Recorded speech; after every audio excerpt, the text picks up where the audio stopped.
दुःख अडवायला उंबऱ्यासारखा, दुःख अडवायला उंबऱ्यासारखा, मित्रवणव्यामध्ये गारव्यासारखा, मित्रवणव्यामध्ये गारव्यासारखा. वाट चुकणार नाही जीवनभर तुझी, वाट चुकणार नाही जीवनभर तुझी. एक तू मित्र कर, एक तू मित्र कर आरशासारखा, मित्रवणव्यामध्ये गारव्यासारखा, मित्रवणव्यामध्ये गारव्यासारखा. आत्ता जी मानवी मनाला आणि तरुणांच्या मनाला भिडणारी कविता जी सादर केलेली आहे ती कविता ऋषिकेश रिकामे, जे सध्या महाराष्ट्रातलं आख्यानाच्या माध्यमातून घराघरात, गावागावात, नगरानगरामध्ये पोहोचलेलं हे नाव आहे ऋषिकेश रिकामे.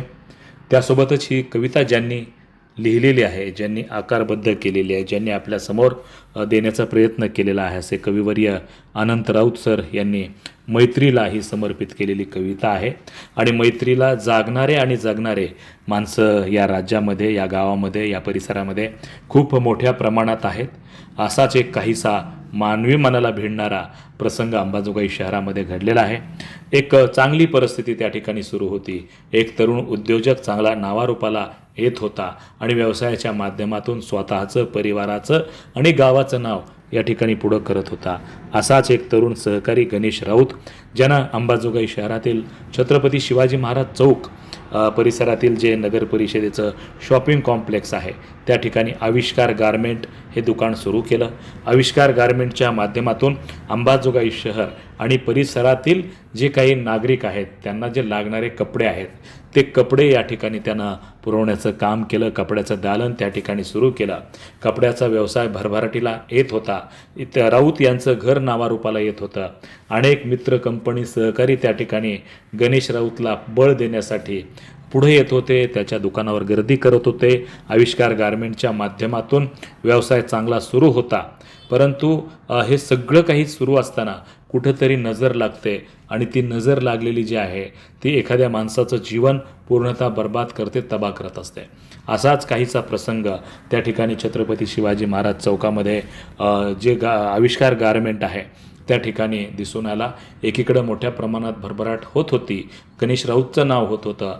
त्याच दरम्यान एका रात्रीमध्ये त्या ठिकाणी फटाके वाजत असताना त्या फटाक्याचा जो काही भाग आहे तो त्या ठिकाणी कधी रात्री येऊन पडला आणि ते दुकान गेलं, आगीच्या भक्ष्यस्थानी गेलं आणि दुकानातील प्रत्येक जे आयटम होते, जे कपडे होते, जे फर्निचर होतं ते पूर्णतः आगीच्या भक्ष्यस्थानी गेलं आणि पूर्णतः दुकान आगीच्या भक्ष्यस्थानी गेल्यानं त्या ठिकाणी काही एक शिल्लक राहिलेलं नाही.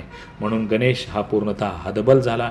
जे चित्र पाहिलं ते चित्र पाहिल्याच्या नंतर आपलं डोकं पूर्णतः गुडघ्यावर ठेवून चिंताग्रस्त गणेश त्या ठिकाणी झाला आणि चिंताग्रस्त गणेशला पुढं काय करावं, सगळा अंधकार त्या ठिकाणी दिसत होता.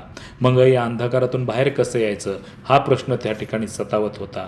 परंतु जी कविता अनंत राऊत यांनी या ठिकाणी सादर केलेली होती ती कविता या ठिकाणी रोटरी क्लब परिवारानं खऱ्या अर्थानं सार्थकी करून दाखवल्याचं दिसून येत आहे. रोटरी क्लब जो आहे तो या ठिकाणी अंबाजोगाई शहरामध्ये सामाजिक कार्यामध्ये पुढाकार घेताना दिसतो आहे. रोटरी क्लब मित्र परिवारानं त्या ठिकाणी पुढे येऊन आपल्या सहकारी मित्राला त्या ठिकाणी बळ देण्यासाठी गणेश राऊतला एका व्यवसायामध्ये म्हणजे नव्या आणि अनोख्या व्यवसायामध्ये आणण्याचा प्रयत्न त्या ठिकाणी केला.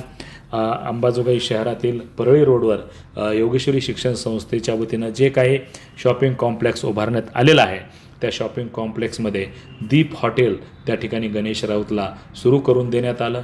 त्या ठिकाणचे जे गाळे होते ते गाळे त्या ठिकाणी कल्याण काळे यांनी अगोदरच बुक केलेले होते. परंतु ते बुक केलेले गाळे आणि दिलेला जो ॲडव्हान्स आहे तो कसलाही ॲडव्हान्स गणेशकडून न घेता त्या ठिकाणी जे काही संस्थेला भाडं द्यायचं आहे ते भाडं त्या ठिकाणी गणेशनं संस्थेला द्यायचं आहे. आणि ते जे काही डिपॉझिट आहे ते ते डिपॉझिट काळे यांचं तसंच राहणार आहे. तसंच त्या ठिकाणी जे लागणारं फर्निचर होतं हॉटेल व्यवसायासाठी, ते फर्निचर खऱ्या अर्थानं या ठिकाणी युवा उद्योजक धनराज सोळंकी यांनी त्या ठिकाणी दिलेलं आहे. फिनोलेक्स कंपनीचं दर्जेदार फर्निचर त्या ठिकाणी गणेशला उपलब्ध करून दिलेला आहे. तसंच त्या ठिकाणी जे लागणारे या हॉटेलला जो आकार देण्याचा प्रयत्न केलेला आहे तो स्वप्नील परदेशी यांनी केलेला आहे. स्वप्नील परदेशी यांनी त्या ठिकाणी जे काही लागणारे डिजिटल बॅनर्स आहेत किंवा त्या हॉटेलला आणखी चांगलं रूप येण्यासाठी जे काही शक्य होईल ते त्या ठिकाणी स्वप्नील परदेशी यांनी उपलब्ध करून दिलेलं आहे. त्यासोबतच त्या हॉटेलसाठी जे काही लागणारं साहित्य आहे, जे काही छोट्या छोट्या गोष्टी आहेत, त्या पूर्णतः गोष्टी त्या ठिकाणी रोटरी क्लब परिवारानं उपलब्ध करून दिलेल्या आहेत. एक गणेशसारखा तरुण उमदा सहकारी त्या ठिकाणी उभा करण्याचं काम रोटरी क्लब मित्र परिवारानं केलेलं आहे. खऱ्या अर्थानं माणुसकीला जागण्याचं काम रोटरी क्लब मित्र परिवारानं केलेलं आहे.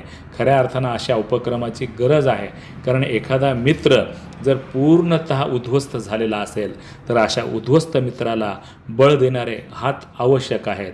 अशा उद्ध्वस्त झालेल्या सहकाऱ्यांना पुढं जाण्यासाठी बळ देणारे सहकारी आवश्यक आहेत. रोटरी क्लब परिवाराचं या ठिकाणी खूप खूप अभिनंदन आहे, शुभेच्छा आहे.